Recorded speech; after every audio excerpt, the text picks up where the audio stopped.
Hi, everyone. Thank you for coming. Well, welcome to the Anti-Inauguration.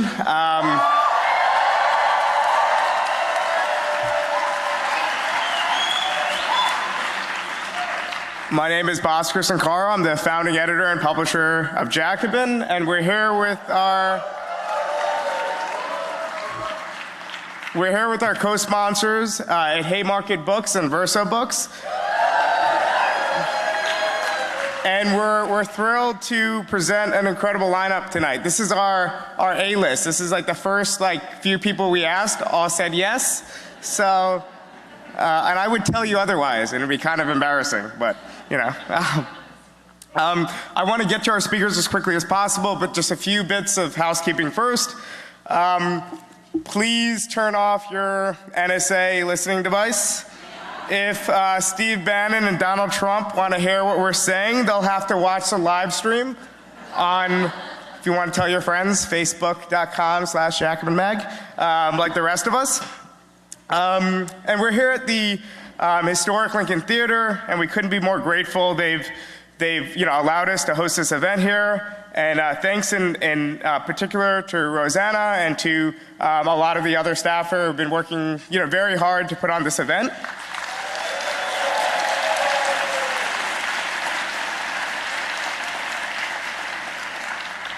We are, I believe, passing around collection boxes. We tried to make the event free and accessible to everyone, so if you're able, please do contribute.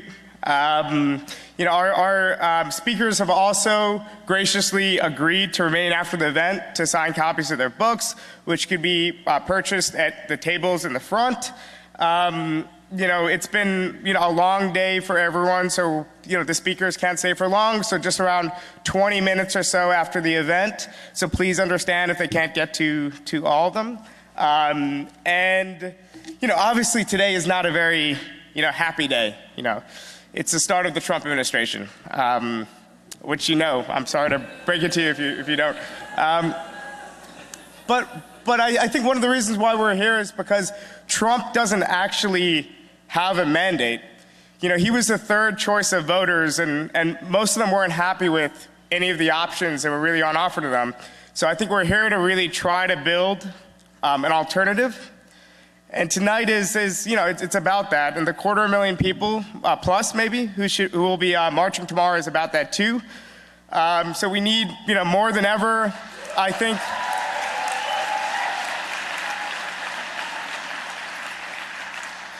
a movement with both vibrant politics and ideas. So you might say this introduction is pretty pedestrian, but I actually am sick, so this is like the Jordan flu games of event introductions. So, you know, we couldn't have a better group of people to start this conversation, and I'm going to introduce them in turn. And first up is Naomi Klein.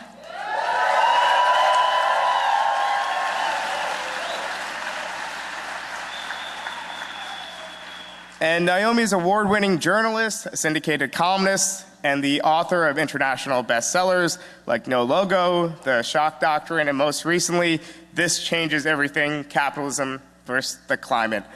And you know, there was also a documentary inspired by this book that was narrated by Naomi and premiered at the Toronto International Film Festival. She's also a member of the board of directors for 530.org, a global grassroots movement to solve the climate crisis. And she's a Puffin Foundation Writing Fellow at the Nation Institute.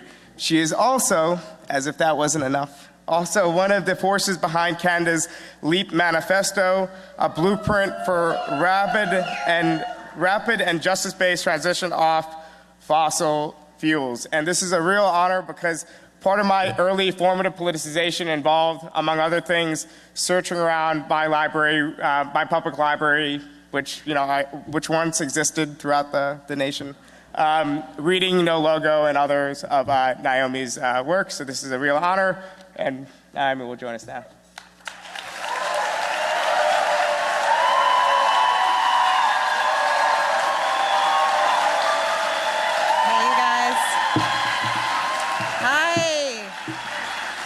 My God.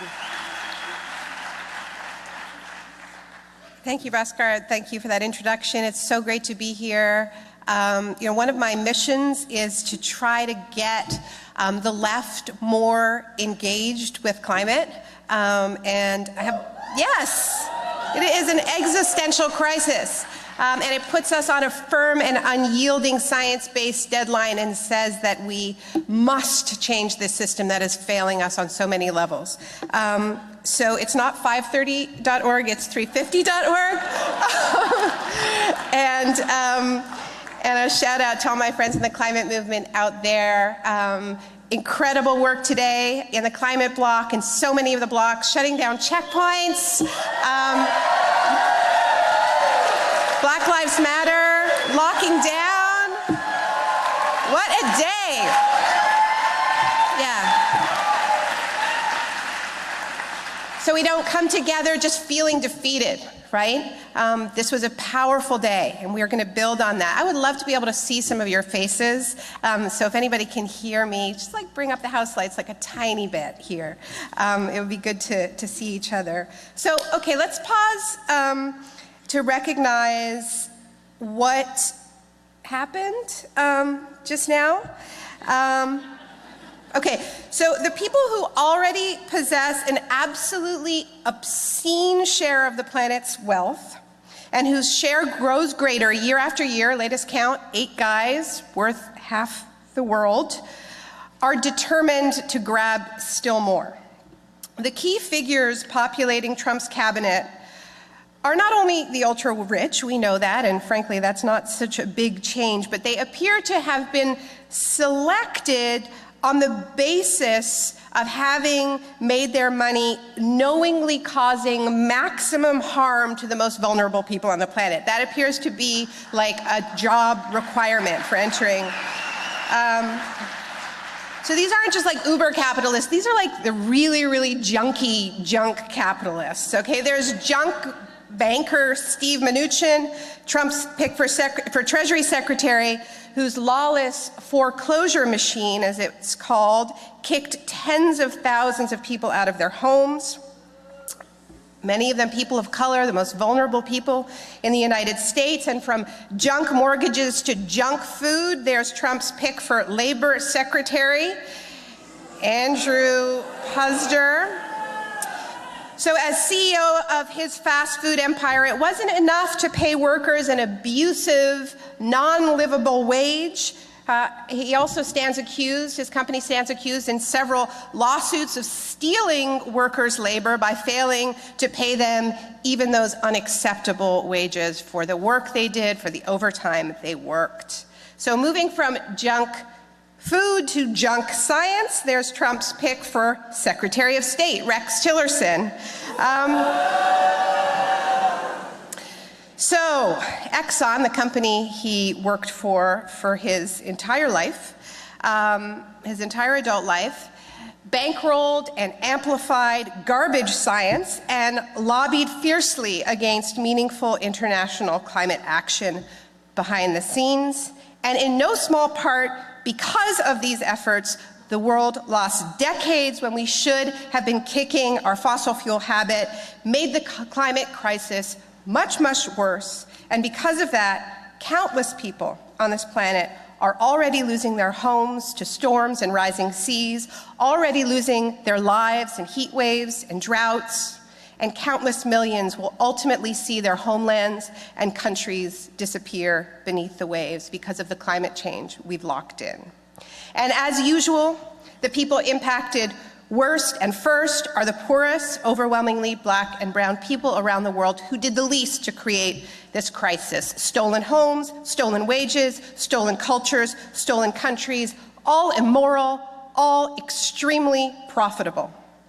And it is precisely because of these actions, because they have been so extreme, so brazen, that this gang and the sectors that they represent were actually very worried about their respective parties coming to an end. To put it bluntly, they were worried about the rising power of our movements.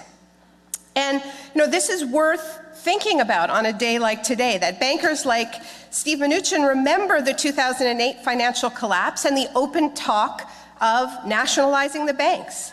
They witnessed the rise of Occupy Wall Street and then the resonance of Bernie Sanders' campaign with its central anti-bank message, attracting 13 million votes. And service sector bosses like Andrew Puzder are terrified of the rising power of the Fight for 15, which has been winning victories in cities and states across the country. And had Bernie won, that campaign would have had a champion in the White House. They came that close, right? Imagine how frightening this is to a sector that relies on exploitation so centrally to keep prices down and profits up. And no one has more reason to fear ascendant social movements than good old Rex Tillerson. Because of the rising power of the global climate justice movement, Exxon is under fire on every front. Pipelines carrying its oil are being blocked, not only here in the US, but around the world. Divestment campaigns, sorry, I'm dropping things. Divestment campaigns are spreading like wildfire on campuses and cities, causing market uncertainty. And over the past year, Exxon's various deceptions have come under investigations by the SEC and by multiple state attorneys general. And make no mistake, the threat to Exxon posed by meaningful climate action is an existential threat. The temperature targets that are laid out in the Paris climate deal negotiated last year are wholly incompatible with burning the carbon that Exxon has in its proven reserves. And that's how a company like Exxon is valued on the market. And they were facing increasingly vocal questions from their shareholders, asking them about the longevity of their business model and if they were in fact not going to be stranded with a whole bunch of useless, unburnable carbon assets. So this is the backdrop of today's events. We were starting to win. We have to know this. We have to understand this, because everything we're going to experience in the coming days and weeks is going to be expressly designed to make us feel powerless, okay? So I'm not saying that our movements were strong enough. They weren't. I'm not saying that we were united enough. We weren't. But something was shifting. Something was happening. And so we need to see this new US administration for what it is. corporate coup d'etat. Rather than risk the possibility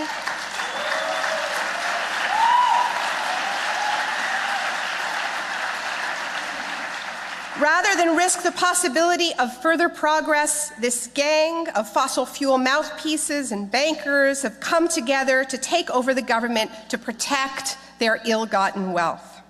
Of course, Trump won't sell his businesses or do a thing to untangle that web of conflicts of interest. Of course, his appointees aren't doing it either. Steve Mnuchin lost track of $100 million. What is happening under our noses is not a transition. It is a takeover of the federal government by corporate America, the ultimate privatization, neoliberalism's final frontier, right? They've been buying off and selling off the state in bits and pieces, and now they're just going for the whole thing. So what are we going to do about it? We always remember their weaknesses, right? Even as they exercise raw power, we remember that a majority of Americans did not vote for Trump. 40% stayed home, and of the people who voted, a clear majority voted for Clinton. He won within a very rigged system. And even within that rigged system, he didn't actually win it. Hillary Clinton and the Democratic Party establishment lost it. He didn't.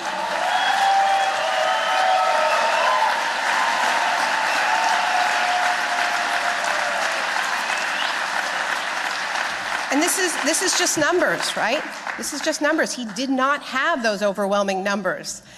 It was the depressed numbers on the Democratic side compared with previous elections that were responsible for this outcome. And this needs to be said because we are in this moment, right, where everybody's talking about unity, right? And I think unity is important, but we can't let unity be used as some kind of weapon to silence these truths. We need to learn.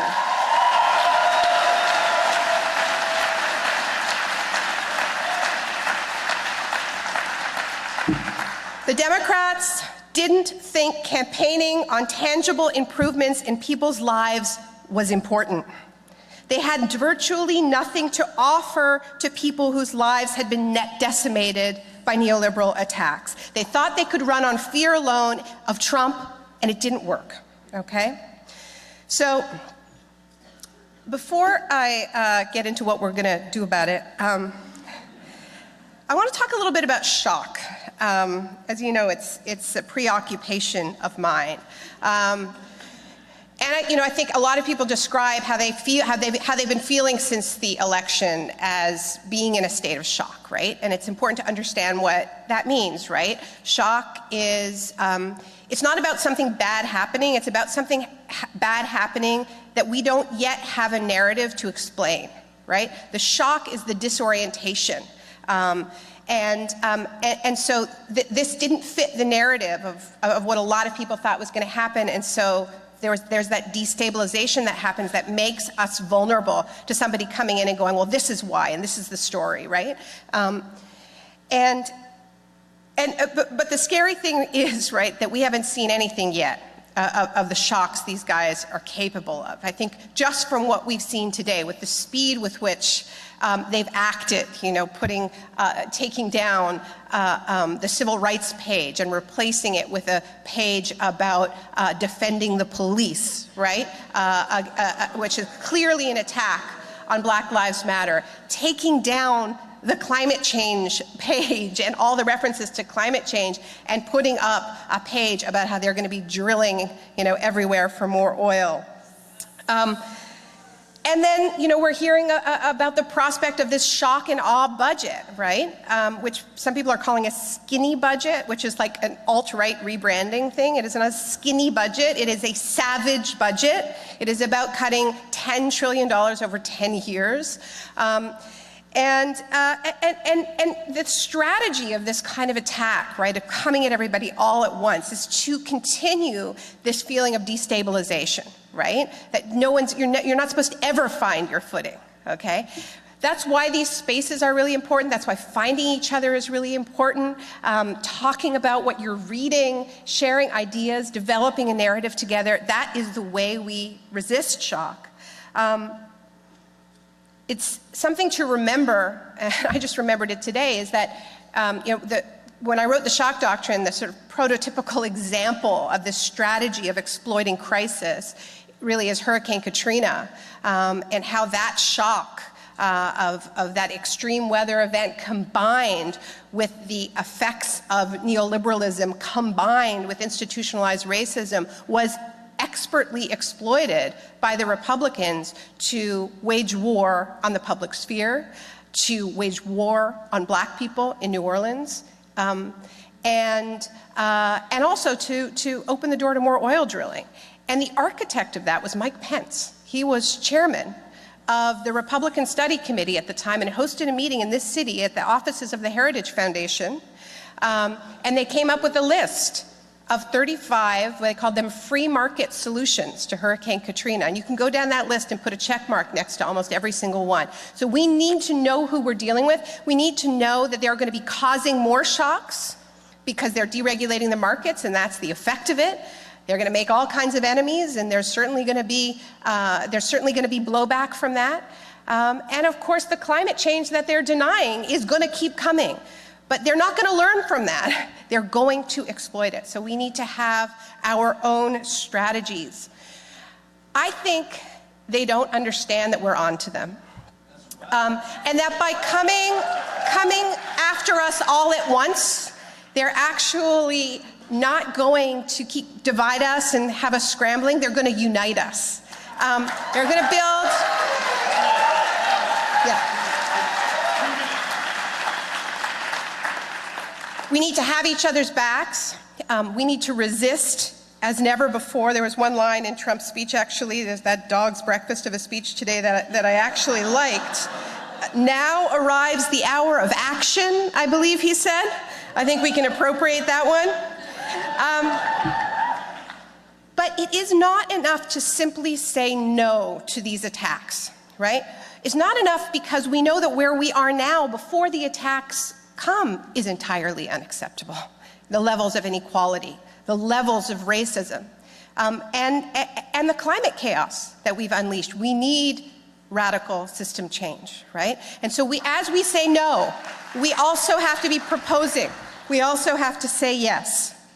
And so I think our task is to find our footing, find our narrative, find the common threads that connect our movements. And that means, first and foremost, dropping this nonsense of pitting class against so-called identity politics and economic justice, against fighting racism and war, against climate change.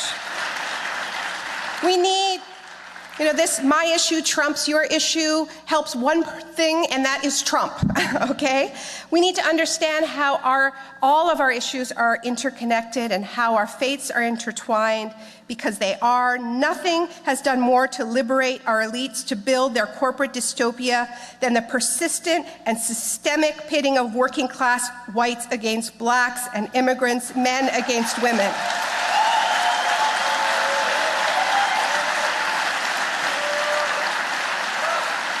White supremacy and misogyny are and always have been our elite's most potent defenses against a genuine left populist agenda and meaningful democracy. That's how they get the job done.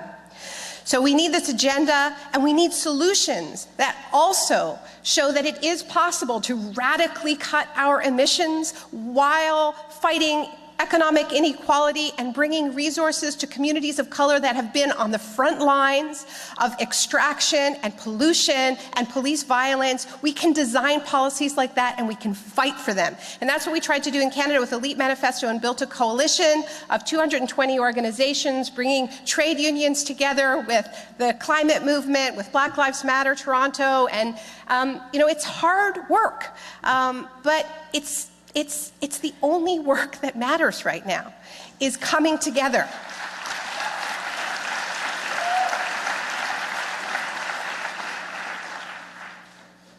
The Democratic Party needs to either be decisively wrestled from pro-corporate neoliberals, or it needs to be abandoned. Our movements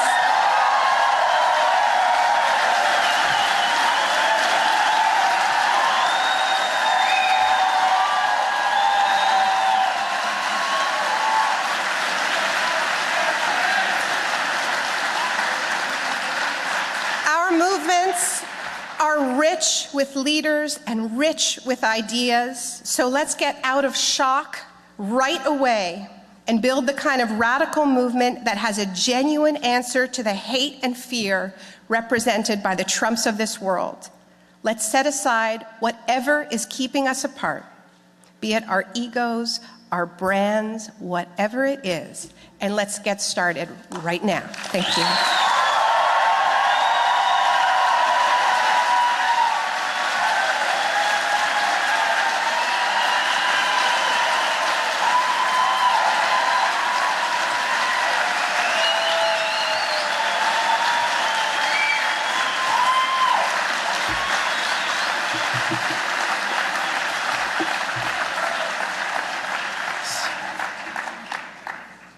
Because I forgot to mention it before, both of Naomi's books are in the back. Our next speaker, Anand Gopal, I've known for a little bit. I've known his writing for a long time. So I thought enough time to come up with, an anecdote that was, a little bit deprecating, but also very endearing. But I actually didn't, I just wrote a placeholder note saying that anecdote. So, but he's a journalist and the author of No Good Men Among the Living, America, the Taliban, and the War Through Afghan Eyes. His book was a finalist for the 2015 Pulitzer Prize and also for the 2014 National Book Award. He served as an Afghanistan correspondent for the Wall Street Journal and the Christian Science Monitor, and has reported on the Middle East and South Asia for Harper's, The Atlantic, The Nation, The New Republic, Foreign Policy, and other publications.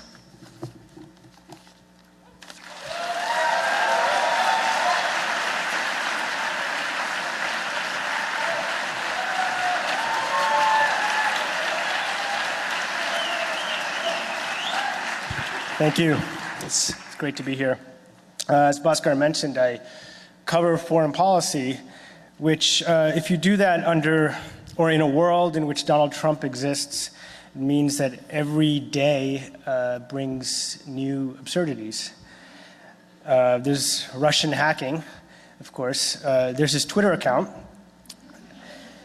There's golden showers at the Ritz-Carlton. Which, by the way, that's probably the first time that phrase has ever been uttered in the Lincoln Theater in its history. There's a lot of bluster. There's a lot of bluster in what he says, okay? But if you actually pay attention to what Donald Trump was saying on the campaign trail, he was actually quite consistent. If you cut past all the bluster and the idiocy and the stupidity, there was actually a consistent message there, which is that Donald Trump says he's going to shift to an America First policy, which means getting rid of America's foreign entanglements. He was actually quite critical of the Iraq War. He's been called in the media an isolationist president. And you can understand why that might appeal to people, particularly in some of the devastated working class communities in this country, places that had once voted for Obama and then went to Trump, like in the Rust Belt. You can understand why that might appeal, the idea of an isolationist president. Because, for example, right now the United States is at war in Afghanistan. It is year number 15 of this war. That makes it the longest war in American history. A single airstrike today in Afghanistan cost about $500,000. A single airstrike. And yet here we're told that we don't have enough money for social services. A single year of the Afghan war cost $55 billion. $55 billion, and we're told we don't have enough money for public education. Lockheed Martin is developing the F-35 fighter jet, and it's charging the US government $1.4 trillion to do so. Okay, that's $1.4 trillion to develop a jet, and we're told we don't have enough money for healthcare. And just by comparison, the entire Medicaid and Medicare budget last year was $1.2 trillion. Exactly. Exactly. But you know, the thing is, you don't have to be a progressive to say that. For those of you who didn't hear, he said, fuck that. You don't have to be progressive to say that. I think there's it's a widespread sentiment, even if you don't have that exact analysis, it's a widespread sentiment that there's something deeply wrong with America's role in the world, with the fact that it's been fighting 2 wars without an end in sight, costing billions of dollars and thousands of lives. But the truth is, despite that, Donald Trump is not an isolationist. Donald Trump's policy is America first, but his America is an America of CEOs. And I suspect, I would predict that we're going to continue to see foreign entanglements, foreign interventions, the drone war, everything that we've been used to. I think we're going to continue to see that, okay? At the same time, Donald Trump does represent something new in the foreign policy establishment. So what I want to talk about today is what Trump represents and how we might be able to fight him. But to understand what Trump represents, we actually have to understand what it is when we say the foreign policy establishment. What is the foreign policy establishment? What is that? And another way of thinking about this is there's a status quo in this country, and that's the way foreign policy is talked about. So what is that status quo? And so let's take a step back. Let's go back. Let's take the issue of foreign intervention. Okay, going back 40 years. The United States lost the war in Vietnam, lost it spectacularly.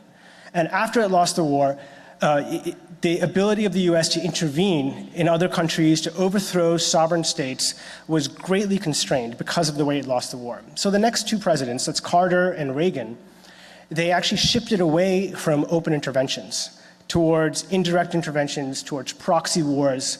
That, for example, was the war in Afghanistan that the US funded the Mujahideen. It was also the wars in Central America.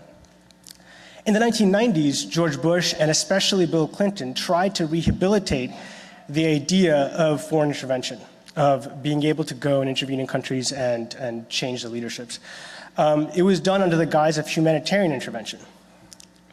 But it really took 9/11 for the US to once again openly invade countries and depose the states, and of course Iraq and Afghanistan. But like Vietnam, those 2 wars failed spectacularly. So when Obama was elected, he shifted the pendulum back again, back towards proxy wars, back towards indirect interventions. So for example, under Obama's rule in Afghanistan, the number of militias, informal militias that are armed and paid by the US government increased exponentially, to the point where today there's about, give or take, 100,000 men, armed men, who are being paid for by the US state.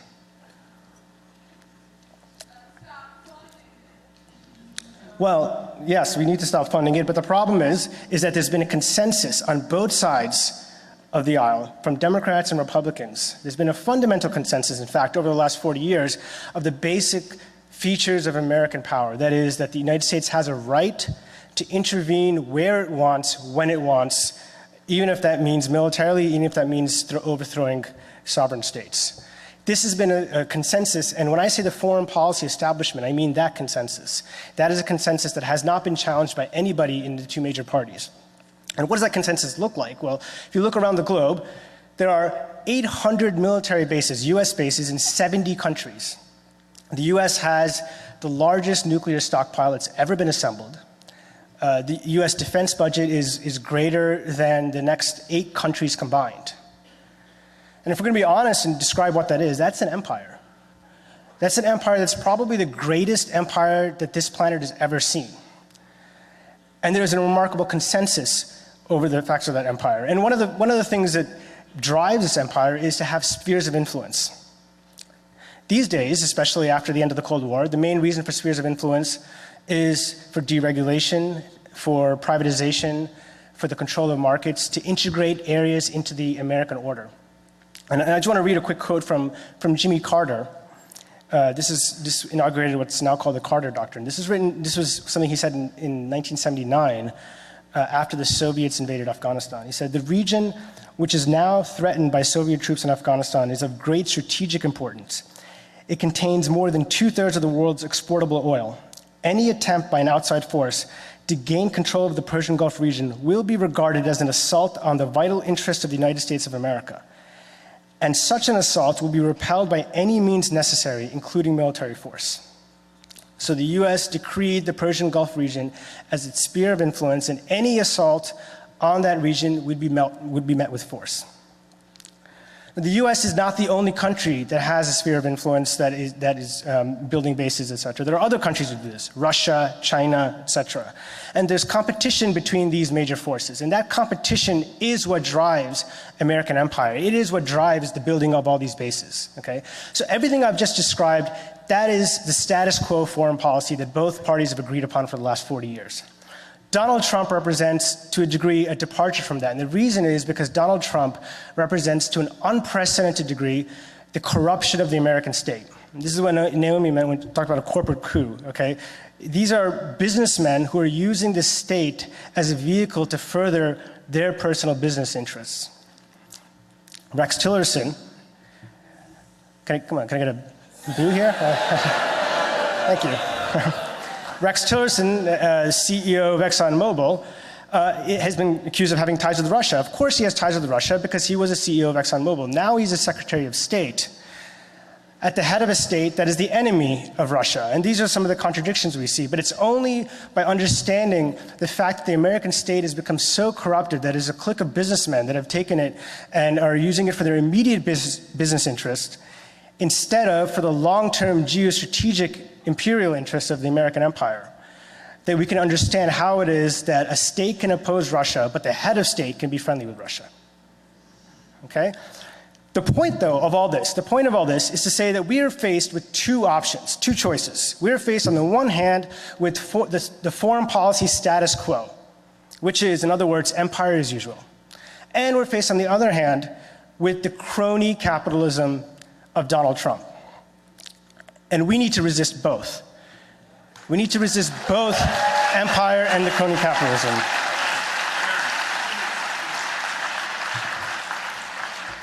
And I mentioned the word resistance because it's a word that's thrown around a lot these days. I was on the way here on the radio. I heard that one of the ways to resist, because Trump is attacking journalists, is to subscribe to the Washington Post.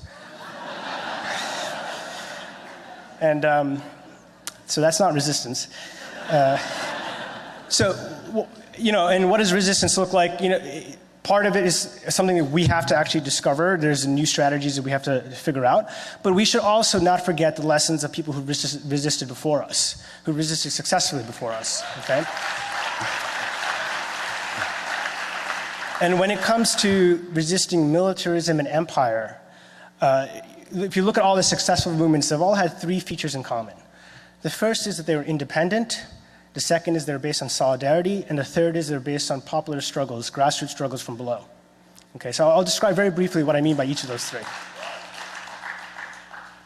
On independence, it's an unfortunate fact that Donald Trump did not come from nowhere. The first systematic attempt to write laws that targeted Arabs and Muslims actually happened in the 1990s under Bill Clinton. There was something called the Secret Evidence Law, under which immigrants could be deported from this country on the basis of evidence which they could not see. This law was primarily targeted against Muslims or people from Muslim countries, and it was so hated in the American Muslim community that George Bush actually campaigned against it. And 80% of American Muslims voted for Bush in the 2000 election. Of course, after 9/11, Bush extended these same laws, expanded it, and introduced new ones, or new protocols such as NSEERS, which was the first systematic attempt to register people from Muslim countries. Okay, this is 15 years before any talk about registering Muslims. Okay, this is back in 2001, 2002. Along with NSEERS, he also very famously gutted civil liberties in the name of fighting the war on terror. It's only because he did those things and Clinton did those things before that when Barack Obama took power in 2008, that he was able to extend those laws and add new ones, such as the nationwide suspicious activities database, under which many, many people of Muslim or Arabs or Muslims were rounded up, were accused of ridiculous things. They were detained for things like taking selfies and whatnot. In addition to that, he expanded the national security state, expanded the drone program, and took the war on terror, which was Bush's policy, and made it into a permanent state of being. And it's only because of that, it's only because of all of those policies that came before, it's only because of the dog whistle politics around the questions of Islam, it's only because of institutionalizing Islamophobia by 3 administrations that we can come to a point in 2016 where a man can stand for president and openly call for banning Muslims. And so,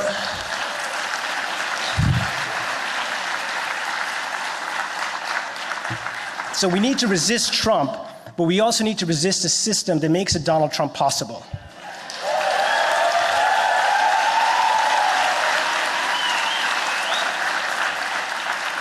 And that means allying with everybody who's on our side, but maintaining independence from the liberal establishment that aided and abetted this calamity from the very beginning. That's independence. I'd like to talk about the second point, which is solidarity. Now, I mentioned that the world is divided into spheres of influence. The United States isn't the only imperial power. There's Russia, there's China, and again, it's ordinary people who get caught in between these major powers.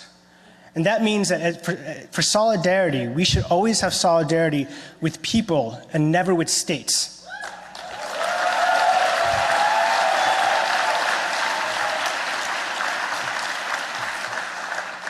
So that means, for example, solidarity with the people of Bahrain, who last week and this week have been protesting a brutal dictatorship which is being backed by Saudi Arabia and the United States. It means solidarity with people in Yemen who've been suffering through an incredibly devastating war. A war that's killed 10,000 people with American-made bombs. And it means solidarity with the people of Syria who've been resisting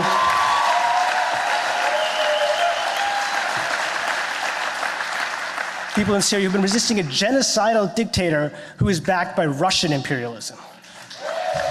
So solidarity with people, never with states.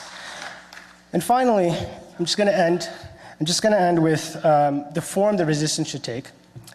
That I think, Donald Trump's slogan, as we all know, is "Make America Great Again."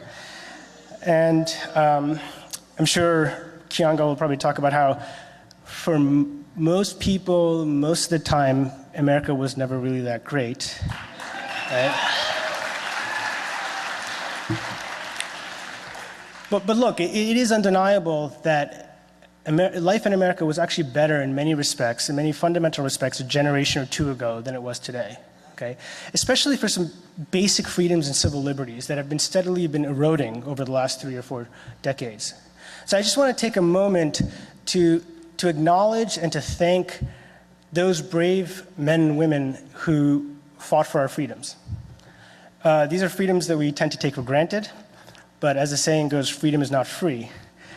And these are people like Clara Lemick, who all the way back in 1909, together with 20,000 female garment workers, went on strike against sweatshop conditions.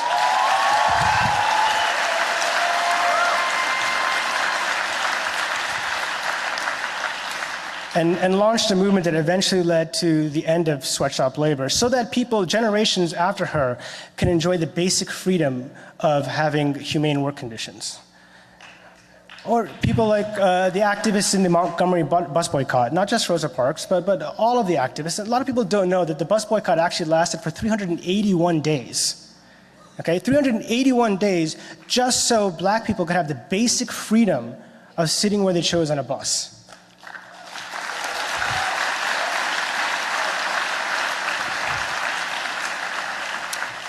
And the point of all this is that a single protest, as important as they are, a single protest has never changed anything, okay?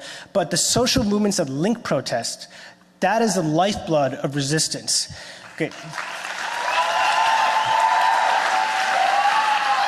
That is the only thing, ultimately, that's ever changed anything. And by that I mean civil disobedience, boycotts, sit-ins, prison solidarity networks, abortion funds, sanctuary spaces, all of it. All of it. Because resistance isn't a moment, resistance isn't a state of mind.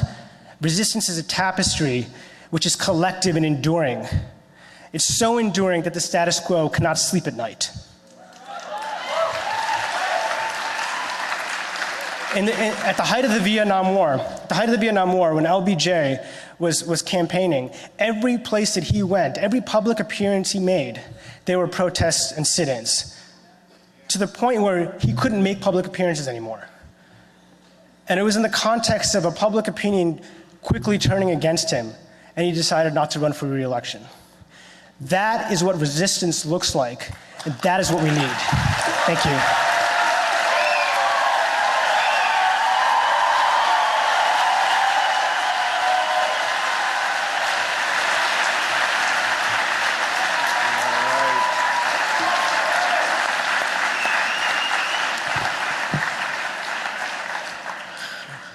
Our next speaker is Jeremy Scahill. And Jeremy is a founding editor of The Intercept, a great publication which really was vital, especially during the presidential campaign and the Democratic primaries. It, along with Jacobin, were basically the only publications reading, and Workers' Vanguard. But I was like, I had an audience. There was like 5 people over there. That's it. He's an investigative reporter, a war correspondent, and the author of the international best-selling books, Dirty Wars, The World is a Battlefield, and Blackwater, The Rise of the World's Most Powerful Mercenary Army, both of which are on sale. He's reported from Afghanistan, Iraq, Somalia, Yemen, Nigeria, the former Yugoslavia, and elsewhere across the globe. Scahill has served as the national security correspondent for The Nation and Democracy Now! His work has also sparked several congressional investigations and won some of journalism's highest honors. He was twice awarded the prestigious George Polk Award in 1998 for foreign reporting and in 2008 for Blackwater. Scahill is also the producer and writer of the award-winning film Dirty Wars, which premiered at the 2013 Sundance Film Festival and was nominated for an Academy Award.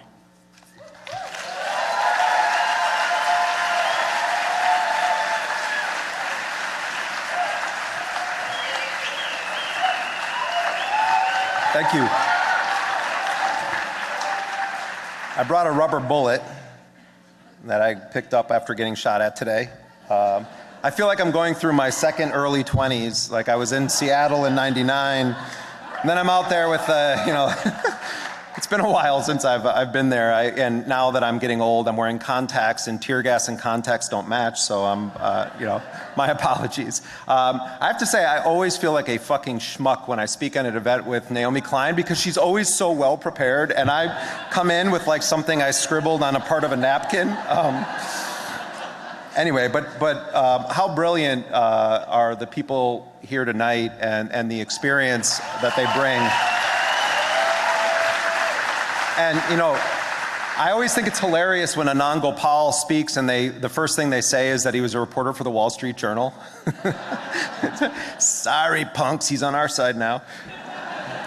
And the only reason I'm here tonight is because Lee Greenwood and Tony Orlando were not available. But I did have a run-in with John Voight today. I'm not kidding. We were just outside of where the throngs of Make America Great posse was coming out, and I noticed John Voight over by the Porter Johns, which was kind of like appropriate. I'm like, wow, this would be an amazing picture. So we went over there, and I was trying to think of he was like he had like this weird security detail with him. Not that he really needs security. I mean, maybe from his own daughter, Angelina Jolie, like she would come and be like, but I went, sorry. So I'm just thinking like, what do you even ask a turd like that? But I go up to him and I said, Mr. Voight, excuse me, I'm Jeremy Scahill. Do you mind if I ask you a few questions? And he said, well, where are you from? And I said, I'm from The Intercept. And he said, well, what's The Intercept? And I said, it's an online news organization. He goes, well, which side? This is how they all think. And I said, well, actually Donald Trump tweeted one of our links once, and which is true, he did. And he said, well, did he tweet it in a good way or a bad way?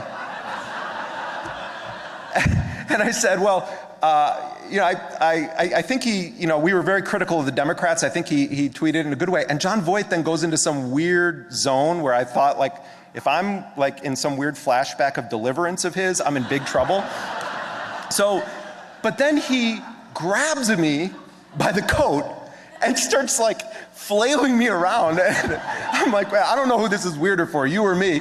And he's like, I finally found you, the critical press. And I think he really thought that like he was like talking to someone from like Breitbart or something. I don't know, it was some weird thing. So I'm like, okay, so after our little weird thing that and it was like one of those, I mean, I'm not a TV person, but it's one of those things that a scene that went on a little too long, like he was a little too into my chest. I mean, who is it? No, but anyway, so he's like grabbing on me, and I said, but I just want to ask you, why do you support Donald Trump?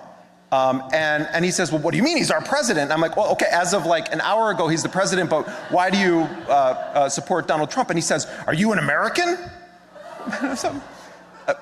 Okay, yes. And he's like, well, because he's our president. And I said, no, I know, but you supported him before he was the president. So what issues do you support him on? And he says, well, did you hear his speech? And I said, yes. And he said, well, all of that. And I said, well, let me ask you, do you support a Muslim registry?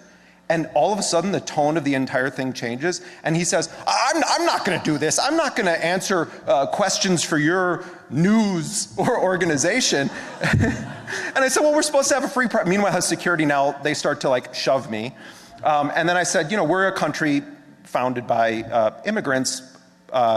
What do you think of Trump's idea to do these mass deportations? And the security at this point is accusing me of impeding poor John Voight's way, and they're shoving me. And you can watch the whole thing online.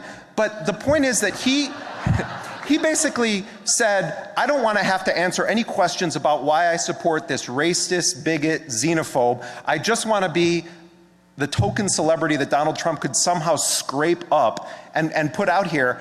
And then with that, they kind of like, shudder him away with his people swearing at me. But such is the nature of Republican Hollywood these days, the evil conservatives lurking in Hollywood. Today in the streets, I'm sure people saw this, but there was, even before anyone smashed a car or broke a window, there was this paramilitarized presence of so-called law enforcement on the streets. And this is something that we now have all been groomed as a society to sort of accept as the new reality in this country. And we saw it in a very vivid, visceral way in Ferguson when ordinary people, and it was overwhelmingly ordinary people, primarily young African Americans and other people of color, who went into the streets to protest the killing of yet another black man in this country. And they are then facing down against a paramilitarized / militarized so-called police force. Now, this is not just a sort of coincidence of history or some kind of internal escalation on the part of local law enforcement agencies around the country.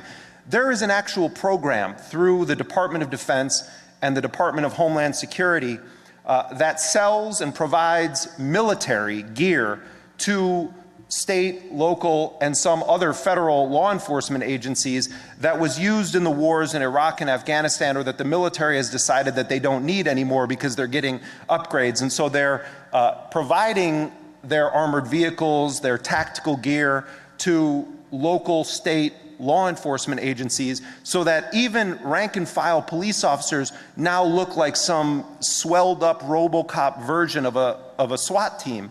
And we see that now in the streets at almost every demonstration you go to, where you have these police forces that are basically stormtroopers. And now with Donald Trump as president, they actually may be literal stormtroopers in this country.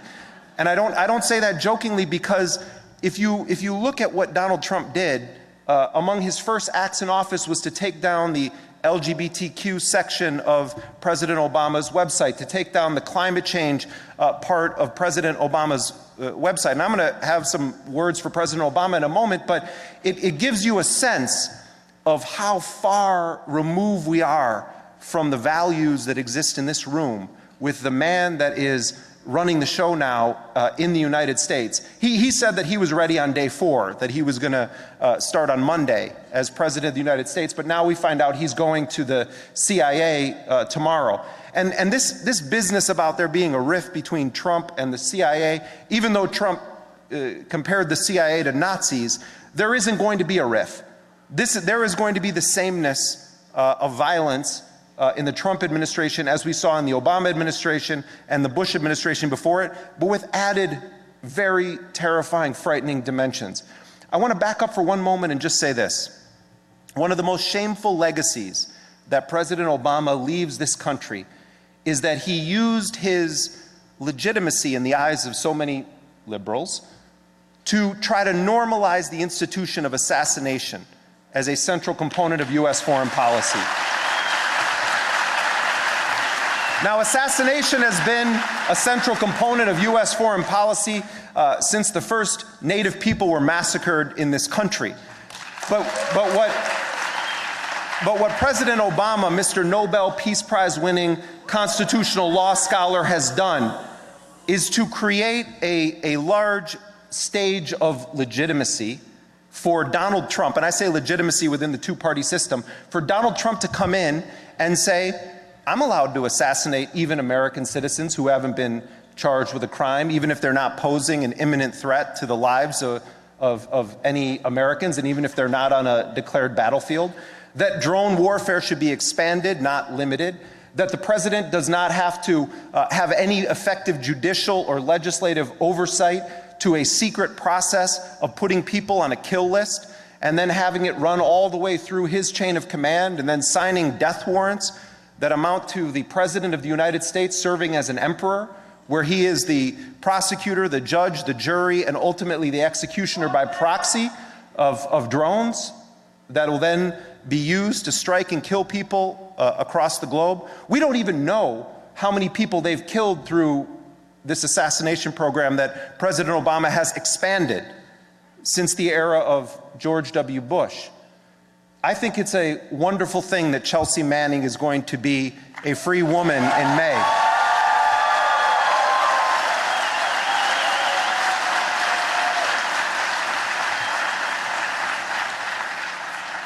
But let's talk real for a moment. She should have had a full pardon. She should have been released yesterday. She shouldn't have been tortured for 7 years. She shouldn't have been vilified as a traitor. She should have been celebrated and given the prize that Obama didn't deserve in Oslo.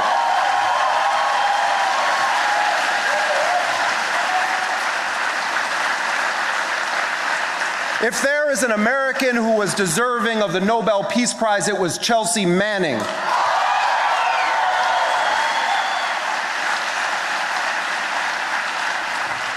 I sincerely am thankful that President Obama commuted her sentence. I don't think we could have gotten better than that from this particular president, and for that I think there is a limited form of credit that is deserved. But at the same time, yes, I have a lot of qualifiers for that, but having reported on WikiLeaks, having followed and advocated for Chelsea Manning, any path that leads to her freedom, I think is worthy of our celebration, while at the same time realizing that Obama was the one who was president throughout the duration of her torture and imprisonment. But I will say this, at the same time that Obama took steps that will result in Chelsea Manning being a free woman, he sentenced Leonard Peltier to death by not pardoning or commuting the sentence of Leonard Peltier, who has languished in prison for decades. And I believe that Leonard Peltier is innocent of the crimes that he was convicted of killing those 2 FBI agents, and I think he should be freed immediately. Now, I only have a couple of minutes, and I do want to talk about the fascism that we are facing now in this country. But I do think it's important to talk about how we got to the place we are with Trump without ignoring the role that the Democrats play, because there's a deep lesson I'm going to talk about in a moment from this era that we are now entering that has to do with the two-party system in this country. Donald Trump has assembled a cabal of people in his cabinet that are not just the Rex Tillersons of the oil industry who are now directly in charge of so-called US diplomacy, that you have a half-literate oil man posing as energy secretary, that you have Goldman Sachs taking most of the rest of the posts in that administration, but you have Betsy DeVos, who was named as the education secretary. Now, Betsy DeVos is one of the wealthiest people ever to hold a cabinet position in this country. In fact, the first 17 people that Trump named were wealthier than 43% of the American population's incomes combined. Betsy DeVos is a radical privatization activist. She's a Christian supremacist. She has, through her family foundation, supported gay conversion therapy. They've given money to some of the most hateful anti-LGBTQ groups on this planet, including Focus on the Family and the Family Research Council, one of which was deemed a hate group by the Southern Poverty Law Center. But among all of those things, there's an additional layer to her vicious nature, and that is that she is the sister of Eric Prince, the founder of the Blackwater Mercenary Company. Eric Prince, while his sister is up for a public nomination in the cabinet of Donald Trump, and I hope the Democrats somehow find even a minuscule amount of spine to stop this, her brother Eric Prince is a secret advisor to Donald Trump, where he's advocating the return to a Phoenix program style assassination ring to be run by the Central Intelligence Agency. And for those of you that don't have gray in your beard or your hair, the Phoenix program in Vietnam was a mass murder operation coordinated by the CIA, where torture and murder were at the center of it as part of this secret, not so secret US policy. General Mike Flynn, who is Trump's national security advisor, is a radical Islamophobe and Christian supremacist who does not have to be confirmed by the Senate. He was Stanley McChrystal, General Stanley McChrystal's top deputy at the Joint Special Operations Command when they were Murder Incorporated under George W. Bush in Iraq and ultimately Afghanistan, then Iraq again, and then Afghanistan, and on until Obama empowered them even more. General James Mattis said it's fun to shoot some people, and those some people he was talking about, if you actually read the quote, this is the guy who was just confirmed as defense secretary, he was talking about men in Afghanistan whose identities he didn't know, whose backgrounds he didn't know, but he said it was fun to shoot them because they probably beat their wives. Now, I don't believe anyone should lay a hand on their spouse at all. But since when is it US military policy to extrajudicially execute people based on the presumption that they may be beating their spouse? This is the guy that they've put in charge of the entire US military. And by the way, he had to get an exemption from the United States Senate in order to serve as defense secretary because he was very recently in the military itself. Why does that matter?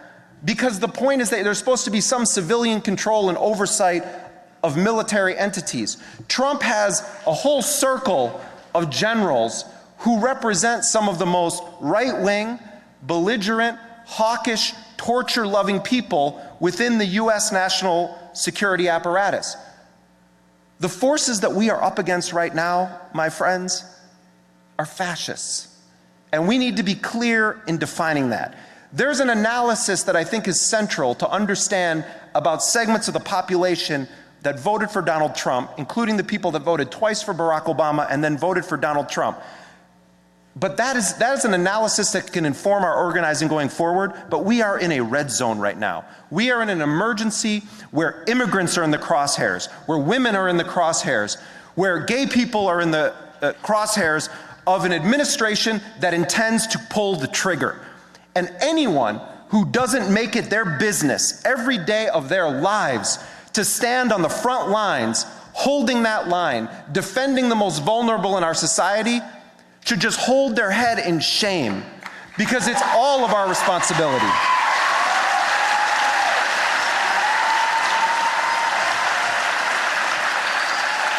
And in closing, I'll say this. Some people find some hope in Trump's isolationism. They say, oh, well, he's less hawkish than Hillary Clinton would have been. Now, I think we made clear what we thought about Hillary Clinton's war policies. She was an empire politician. She was a corporate Democrat. But let's be clear on one thing. I don't care if a fascist once in a while says something I agree with. No alliance with fascists. No alliance with fascists. Nothing in this country will fundamentally change until we get corporations out of our politics, until we stop allowing legalized bribery, and until we shatter the two-party system that gives us a choice between a corporate Democrat and a fascist minus the little mustache. Thank you very much.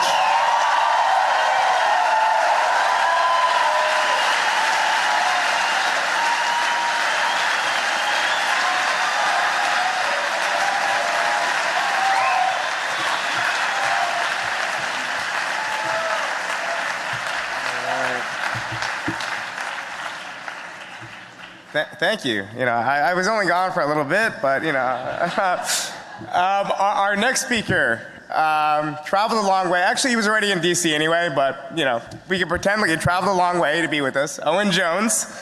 He's a London-based writer for The Guardian. He's a commentator, activist. He's the author of Chavs, The Demonization of the Working Class, and also the author, more recently, of The Establishment. He writes frequently for The Guardian. And Owen?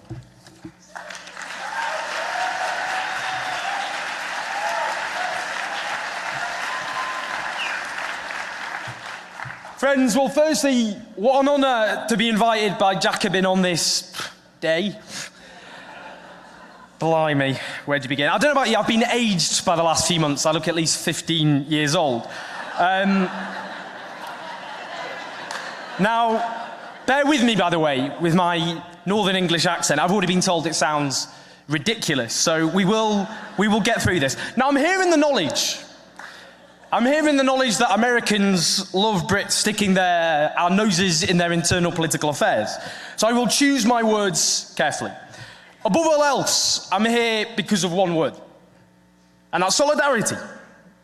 Because the problems and injustices that we face, they differ in the specifics and in the scale, but the similarities that bind them are striking indeed. The people we are up against are the same. Injustice does not stop at the border, and the struggle against it must not either. Now, friends, in the coming months and the coming years, we're going to have to stand together. And that's the spirit I'm in. I'm standing here today. Now, friends, today is a shock, but it's not a surprise. What did the so-called centrist commentariat expect? That the Western world would be plunged by its ruling elites into the gravest economic crisis since the 1930s, and there would be no political consequences. Discontent is sweeping the Western world, and no wonder. Think of my own country. In my own country, back in Britain, the wealth of the richest 1,000 Britons has more than doubled during one of the greatest economic crises in the modern history of my country, whilst the wages of workers has fallen for the longest period since Queen Victoria sat on the throne of that country back in the 19th century, where most people in poverty are in work and they get up in the morning and they earn their poverty day after day, where hundreds of thousands of my fellow citizens in one of the richest countries that has ever existed are driven to charities to satisfy the most basic human need of all, other than breathing and drinking, to eat. Hundreds of thousands of them kids in one of the richest societies we have ever known, where hundreds of thousands of families are denied, again, that basic right, that basic need, a decent, affordable, comfortable home for them and for their families as well. All of these basic rights. Now, friends, look at this discontent. The form that this discontent takes, it differs. It differs according to the cultural and political and historical context of each country. And we have seen, in part, a politics of hope. And we must not forget that. A wave of optimism driven by desire to build societies run in the interests of the majority, run in the interests of people's needs and hopes and aspirations, rid of societies rid of exploitation and oppression and racism, challenging the vested interests responsible for the multiple crises that all of us face. For me, the wave is what mattered, however flawed sometimes the surfer has been. But we've seen it. We've seen it in ways which has often been breathtakingly inspiring. We saw the Sanders phenomenon here in the United States of America. We saw the Corbyn phenomenon, the Podemos phenomenon as well. But alongside that politics of hope, we've seen the politics of fear, of directing blame for all the economic and social ills that our societies face, on jobs, on housing, on wages, on services, away from the bankers, the tax dodgers, the multinational corporations, to immigrants and minorities and those who struggle. And look at that politics of fear. In my own country, an EU referendum that had nothing to do with the European Union at all. It was about scapegoating immigrants in the most bigoted and disgraceful way imaginable. A campaign of poison that has sent hate crimes hurtling in my country. A Leave campaign which peddled a politics of fear that talked of immigrants as rapists and murderers and criminals. A Leave campaign which led, as I've said, the most poisonous campaign we have seen in my country since World War II. Now, we're talking a lot about trade treaties at the moment, post-Brexit with the United States, and I must apologise for the first major British export of the Trump-era Nigel Farage. Where do you begin? Well, you're stuck with him now as well, so we will defeat him eventually. But we've seen, not just in my own country, that wave of xenophobia, that fear. In France, the National Front, a party that scapegoats immigrants and Muslims, whether it be in the Netherlands, whether it be across Scandinavia, whether it be in Austria, despite the recent defeat of a far-right candidate. But still 46% of people voted for a fascist. And now, the greatest triumph of all for the politics of fear, the assumption of power of Donald Trump in the most powerful nation on earth. Now, there are those who want to reduce Trump's victory in the Electoral College to one factor or another. That it was either simply economic grievance or it was simply backlash against the struggle by African Americans, by women, by undocumented workers, by LGBTQ people. But in the real world, we don't have to choose. It was both. But there is an inescapable truth. The so-called centrists, the Clinton-Blair axis, if you will, those who defended the existing order and promised merely to tweak it, they are politically bankrupt. Their unique selling point, their USP, was that we will abandon policies that challenge the status quo, but in exchange for the promise of winning, a promise that died in November. They fail, though, because the existing order, it can't work. It won't work. An order that cannot meet the needs and aspirations of the majority. One that enriches a tiny elite as the living standards of millions stagnate or decline, which robs young people of that most precious thing of all, optimism, a sense that their own lot in life will be better than their parents before them. I spoke to a man yesterday in Washington. He was in his 20s. His father had worked in the same parking garage since 1973. His parents had been inspired by Obama. That was the first time both of them had even voted. But since 2008, his father's wages and hours have been cut and his mum's healthcare, the very issue that Obama campaigned on, have gone up. As Pakistani immigrants, they were not won over by Trump, but millions of Americans who struggled were. And the brutal truth is that after 8 years of Obama's presidency, the lot of millions of Americans is as bad or worse than it was in 2008. Now, friends, in terms of the way ahead, we've seen for a long time self-described progressives abandon class. Now, the new right, or the neoliberals, whatever you want to call them, they abhorred the concept of class. They wanted to erase the concept altogether. And this is why. Because it extolled a collectivism, a common shared interest, a sense that we have the same shared interests against those people at the top, and they wanted to abolish. Margaret Thatcher, for example, she said that class is a communist concept. It puts people into bundles and sets them against each other. She said worse, so let's not even start. But it isn't so with the new populist right. They've tried to appropriate the politics of class in the most reactionary way possible. They saw the vacuum and they have filled it. Their populism tries to define a working class that is demonized, that's hard done by a liberal elite that hates their values, their way of life, everything about them. A new left, reborn, has to have class in all of its diversity at its very heart, at its very core. Now, we saw it. We saw it with that last infamous political ad of Donald Trump. As one American leftist put it to me, it was half Occupy, half the protocols of the learned elders of Zion. But nonetheless, it cynically and ruthlessly tapped into frustration and anger felt by millions. That a plutocrat who has repeatedly screwed over working Americans, a charlatan, a misogynist, a mediocre bigot and racist, benefited is perverse, but is still nonetheless true. Now, friends, there are siren voices, and I've heard them, some quiet, some louder than others. And they are saying, and they will say, that this loss in November was because the Democrats were too progressive, that they were too zealous in promoting the rights of women, of the people of color, of immigrants, and of LGBTQ people. So let us be absolutely clear. There is no path to power, none, that involves throwing under the bus women, people of color, immigrants, or LGBTQ people. None. Zero.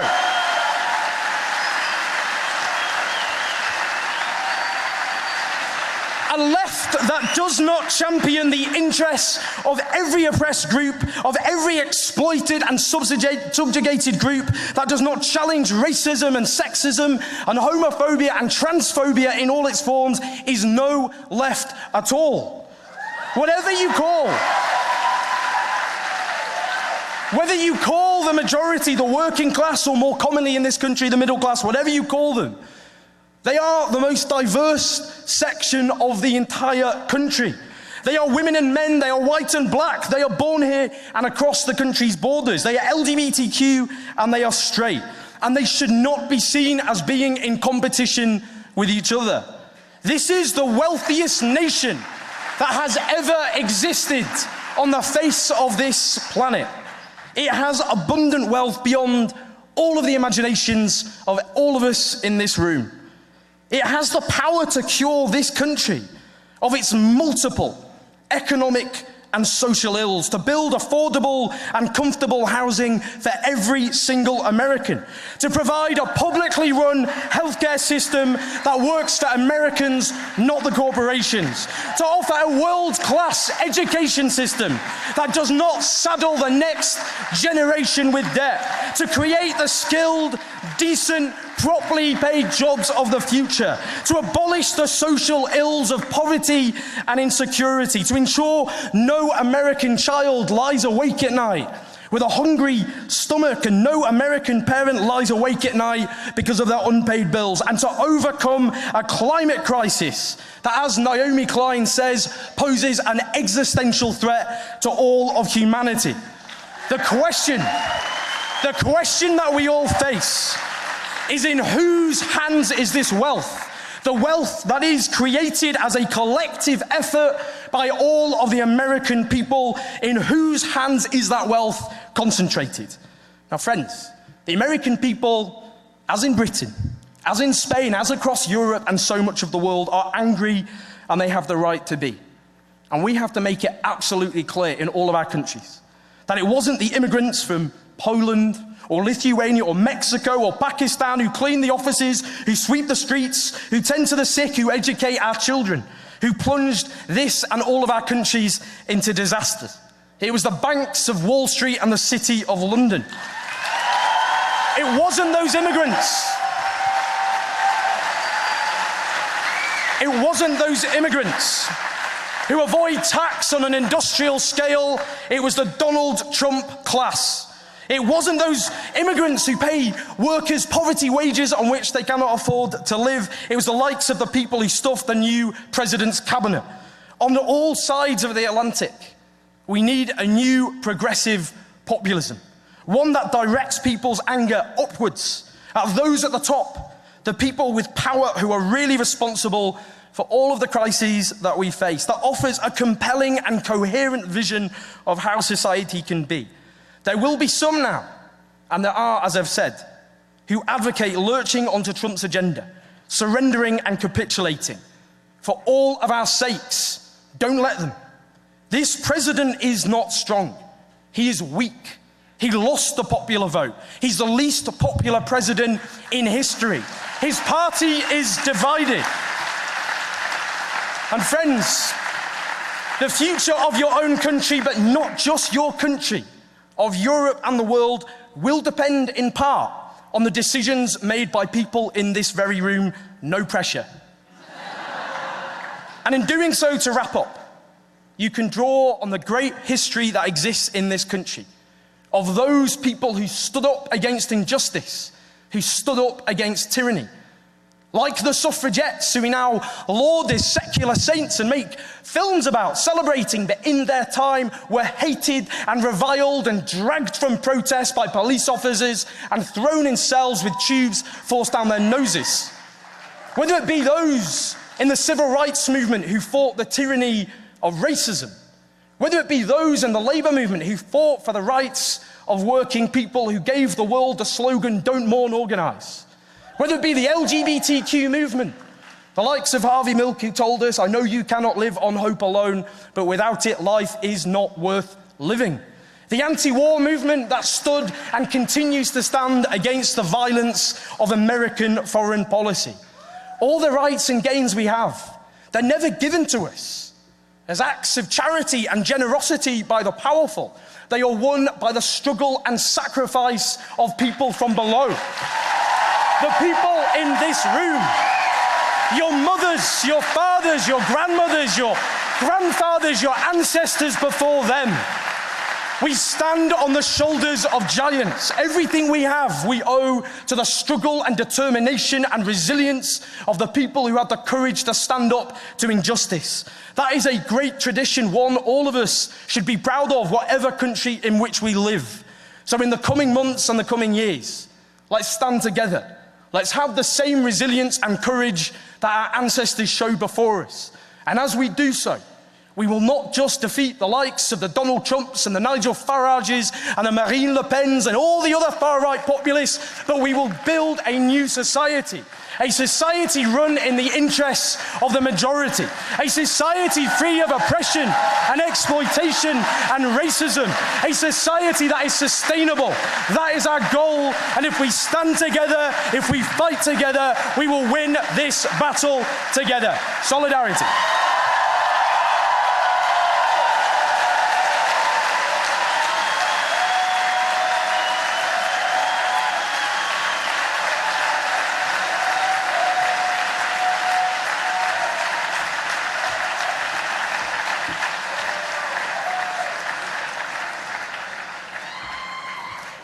So I was going to wait for things to go, to make sure things went smoothly before I thank them. But before I go on, I want to thank Annette Verso, Anthony at Haymarket, and Jason at Jacobin, especially for all their work putting on the event.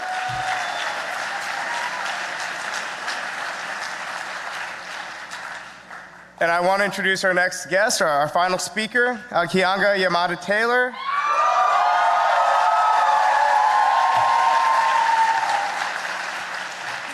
Who's an assistant professor at Princeton's University Center for African American Studies and the author of From Black Lives Matter to Black Liberation.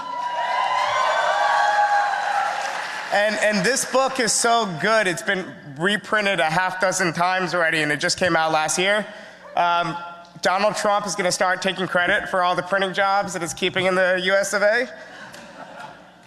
The book is an excellent examination of the history and politics of Black America and the development of the social movement Black Lives Matter in response to police violence. Really do check it out. And of course, you could buy the books downstairs, but the book signings are all upstairs, and all the authors will be signing books for around 20 minutes.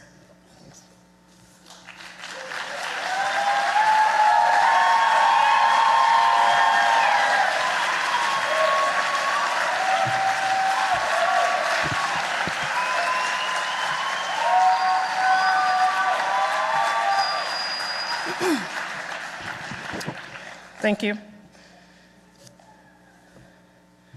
Donald Trump has been inaugurated as the 45th President of the United States. The shock and disbelief that greeted his election more than 2 months ago must now give way to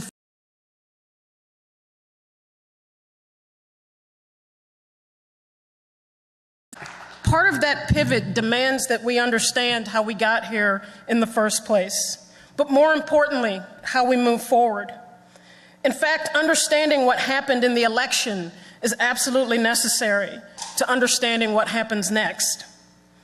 Many have commented upon Trump's victory in a way that I would describe as simplistic.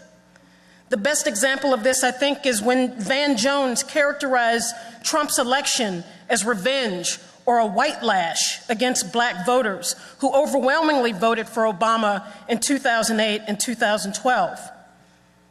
I don't believe we can reduce the election outcomes to whites' collective revenge for the presidency of Barack Obama.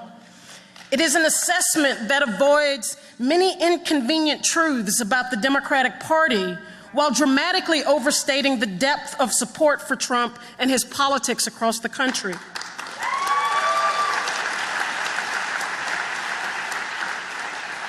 The first problem with this narrative, aside from the fact that tens of millions of white people voted for Obama twice, is that it promotes a mistaken story that African Americans benefited from the presidency of Barack Obama.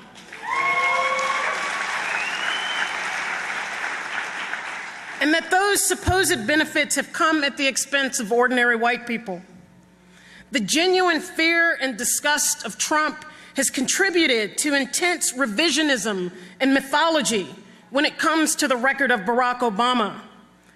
And while we can all recognize the power of symbolism and even subscribe to the notion that there was value in the election of an African American to the highest office in a nation born and built on the backs of enslaved black labor, we should not let that acknowledgement cloud our ability to think clearly and tell the truth.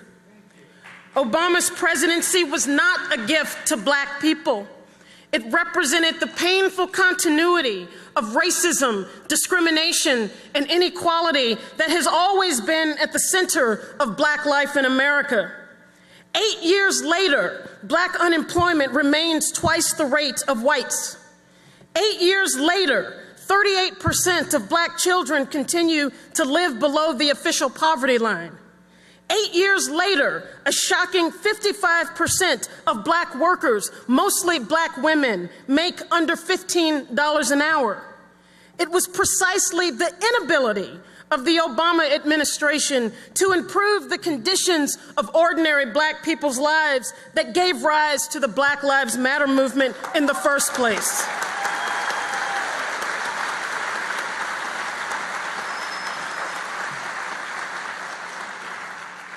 The second problem with the white lash story is that it reduces any critique of the last 8 years to a racist backlash. It is similar to the argument that Hillary Clinton's campaign failed centrally because of sexism. Now, we certainly cannot downplay the extent to which racism and sexism played a critical role in Trump's success.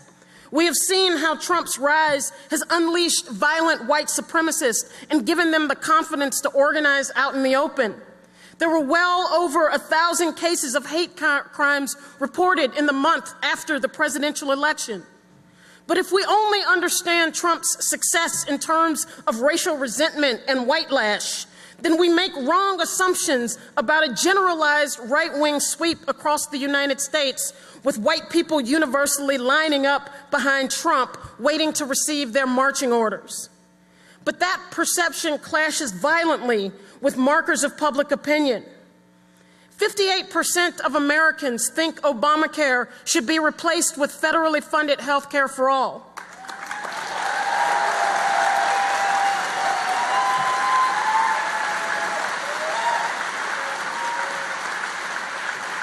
66% of Americans support raising the minimum wage to at least $10. 59% support raising it to $12. 48% support raising it to $15, which is an idea that has been demonized by Republicans and Democrats alike.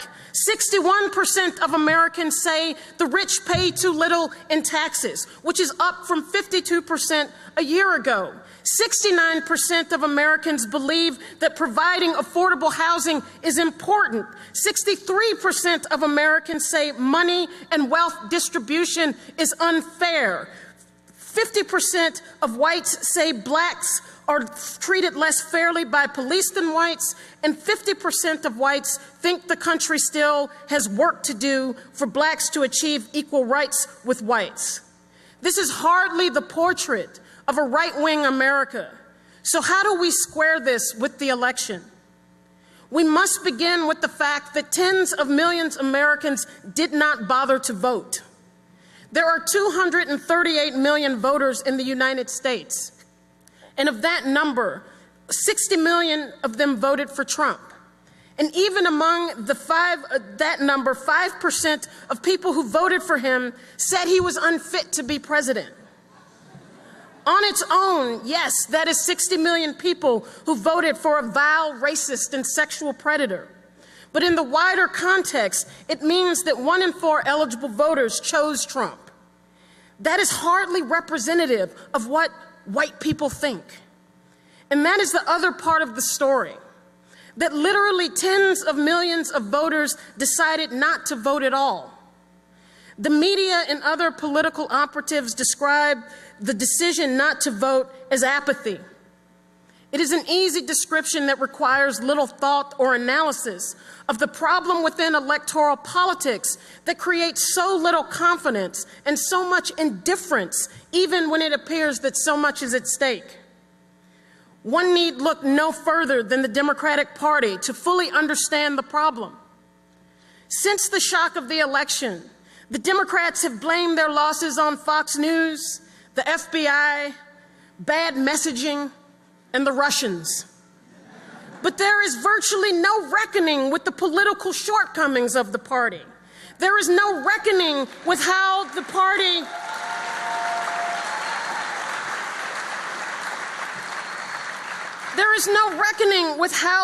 that purports to be a party of the people consistently fails to connect with the basic ideas of fairness and justice that are at the core of those statistics that I read earlier.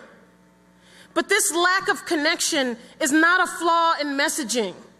It is the product of a party that fully embraces the logic of neoliberalism and the political status quo.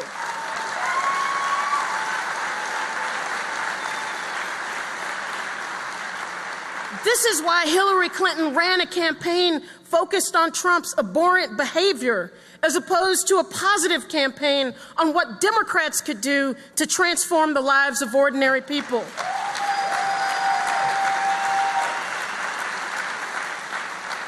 But it was impossible for Clinton to argue that her party would deliver change and break the grip of the political order that privileges the rich and powerful, when it was her party that has been in power for the last 8 years. Clinton promised to be the third term of Obama, failing to realize that for millions of voters, 2 terms was enough.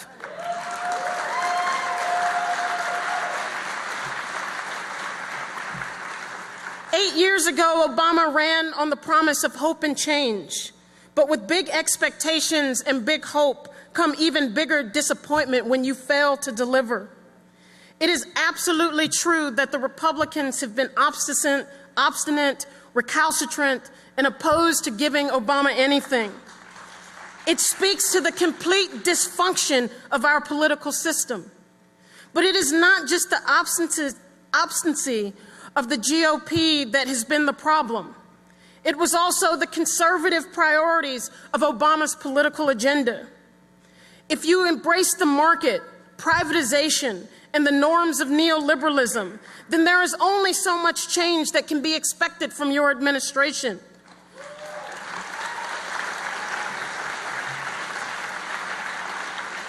Obama raised everyone's hopes, but could not deliver. not just because of the Republicans, but also because of this constrained political agenda of the Democratic Party. In other words, we cannot understand the rise of Trump and Trumpism by only looking at what the Republicans have done. We must also understand it in terms of what the Democratic Party has not done. Embedded inside of every right-wing backlash is the failure of the liberal establishment to deliver a better way.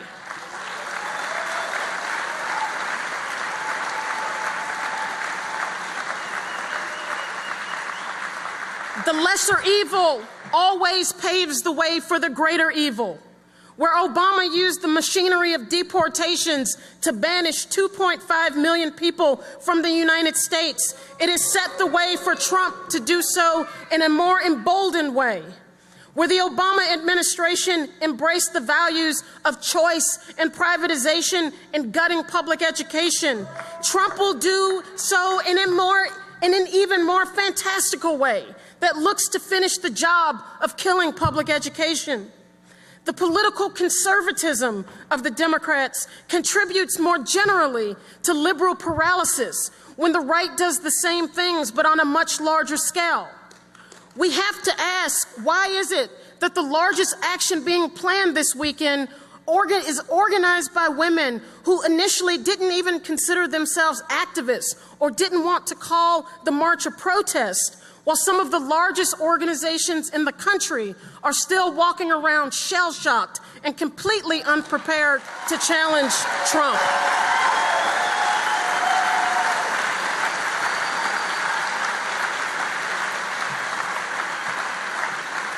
And these are the same organizations who tell us that we must support the Democratic Party no matter what to stop the evil, maniacal Republican Party. The Democratic establishment expects poor and working class people to suffer in silence as long as they keep voting Democrat. Trump will be a disaster for the working class, make no mistake about it. But the Democrats have been a disaster in slow motion as inequality and injustices grow.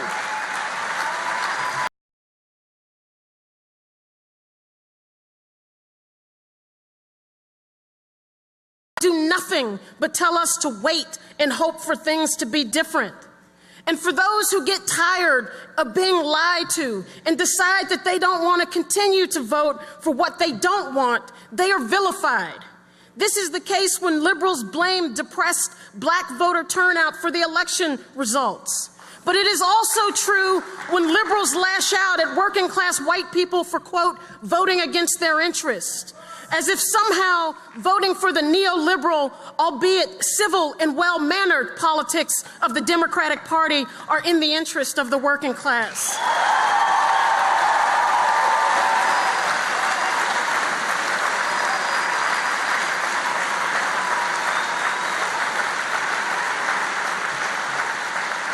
Working class interests are never on the ballot in our elections. When our political choices are constrained within the parameters of the existing two-party system, voter discontent can go in one of three places: your party, the other party, or no party at all. But if your conclusion that ordinary people are either backward or apathetic because of their relative disinterest in the presidential election, then you are truly missing what is happening in this country. There is deep anger and disgust with the political status quo in the United States.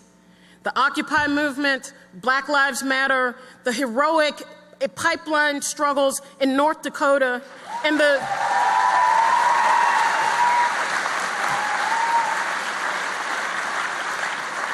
And the 13 million people who voted for Bernie Sanders have unearthed that to the world.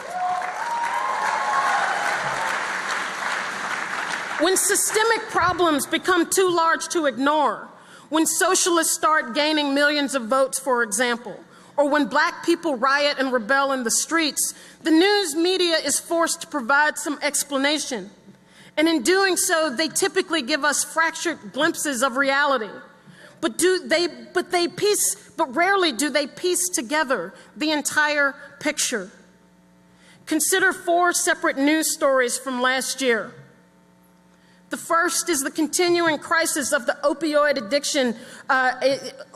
addiction crisis in this country. There are 2 million people addicted to opioids in the United States, a disproportionate number of whom are white. From 2009 to 2014, almost 500,000 people have died from opioid overdoses, a 4-fold increase since 1999. A second story, briefly in the news, reported on the decline in life expectancy for white women. It is unprecedented for life expectancy to reverse in a so-called first world country. In the United States' peer countries, life expectancy is actually growing. Why is life expectancy for working class white women in decline? Drug overdose, suicide, and alcohol abuse.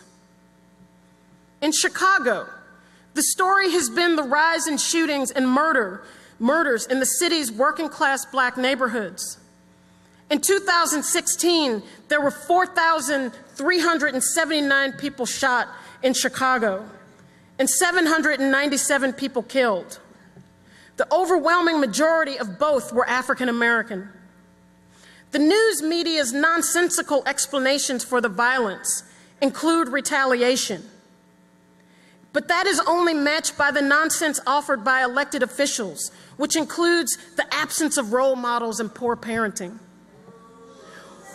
What is almost never offered as at least part of the answer is how Chicago has the highest black unemployment rate of the nation's 5 largest cities at 25%. That nearly half of black men aged 20 to 24 in Chicago are neither in school or employed.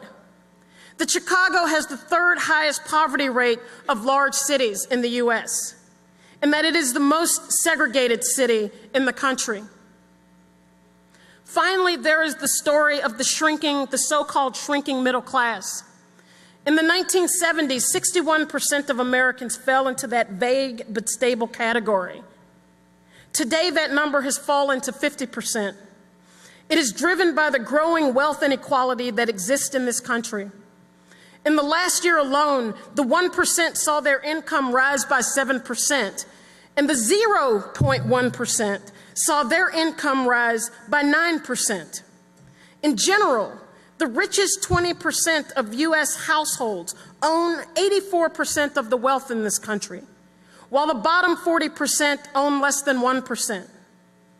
The media would have us believe that this is a story primarily about the Rust Belt and disgruntled white workers. In fact, it is also a story about 240,000 black homeowners who lost their houses to foreclosure in the last 8 years.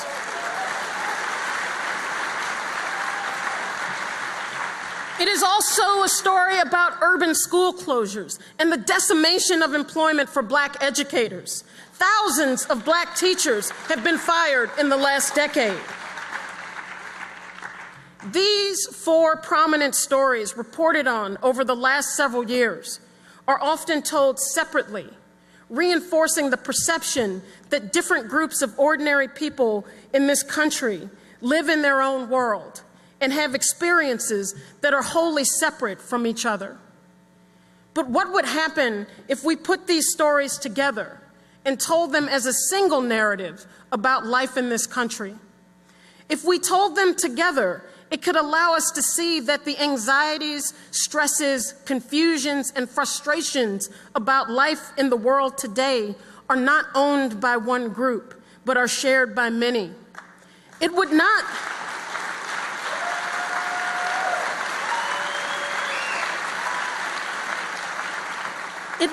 tell us that everyone suffers the same oppression, but it would allow us to see that even if we don't experience a particular kind of oppression, every working person in this country is going through something. Everyone is trying to figure out how to survive, and many are failing.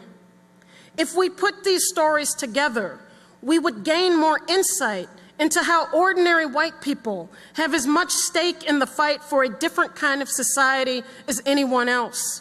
We wouldn't so casually dismiss their suffering as privilege because they do not suffer as much as black and brown people in this country. In fact, we might find that the privileges of white skin run very thin in a country where 19 million white people languish in poverty. Apparently, the wages of whiteness are not so great that they can stop millions of ordinary white people from literally drinking and drugging themselves to death to escape the despair of living in this so-called greatest country on earth.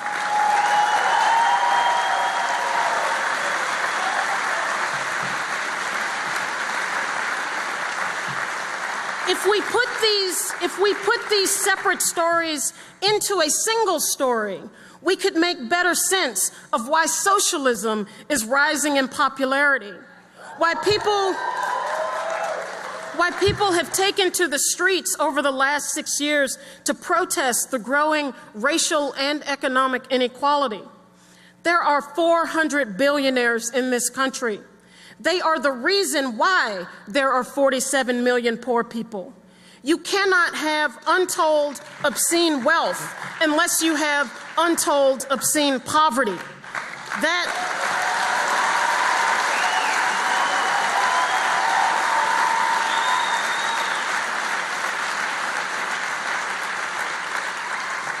is the law of the so-called free market. And how does this parasitic 1% of the population hold on to their wealth when we are so many? Racism, immigrant bashing, homophobia, transphobia, sexism, nationalism. They get us to fight each other while they hoard their wealth. And they keep our stories separate from each other so that we never understand the entire story, only our particular part of it. But knowledge alone of the existence of racism, inequality, poverty, and injustice does not equip our side with the political tools needed to fight the battles of today or fight for a socialist future. We need struggle, but we also need politics, because we must contend with a political establishment that wants to lower our expectations to believe that this existing society is the best that we can expect from humanity.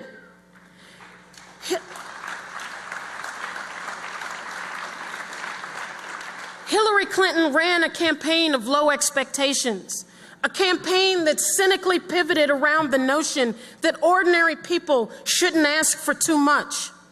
Bernie Sanders, for all the excitement that his campaign generated, for rightly demanding more, his commitment to remaining in the Democratic Party then threatens to neuter his political revolution.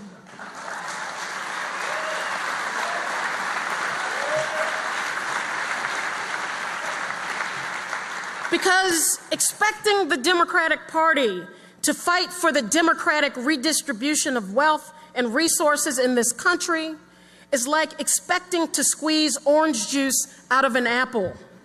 It is impossible. No, we must build independent organizations and political parties that are not connected to the Democratic Party or that rise and fall with each electoral cycle. We have to build organizations that are democratic, multiracial, and militant with a foundation in solidarity. Solidarity meaning that even if you don't experience a particular oppression, it doesn't matter, because you understand that as ordinary people, our fates are tied together, and that one group's liberation is dependent on the liberation of all the oppressed and exploited.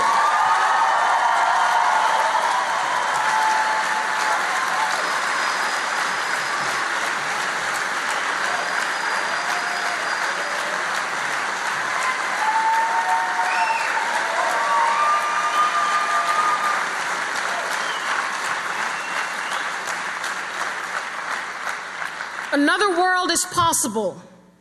Another United States is possible, but only if we organize and fight for it. In closing, I want to quote from a note that was taped to the front door of my son Ellison's daycare center this morning. It said simply, "Do not despair, eyes wide open, strengthen numbers, keep the faith, and stay strong." Thank you.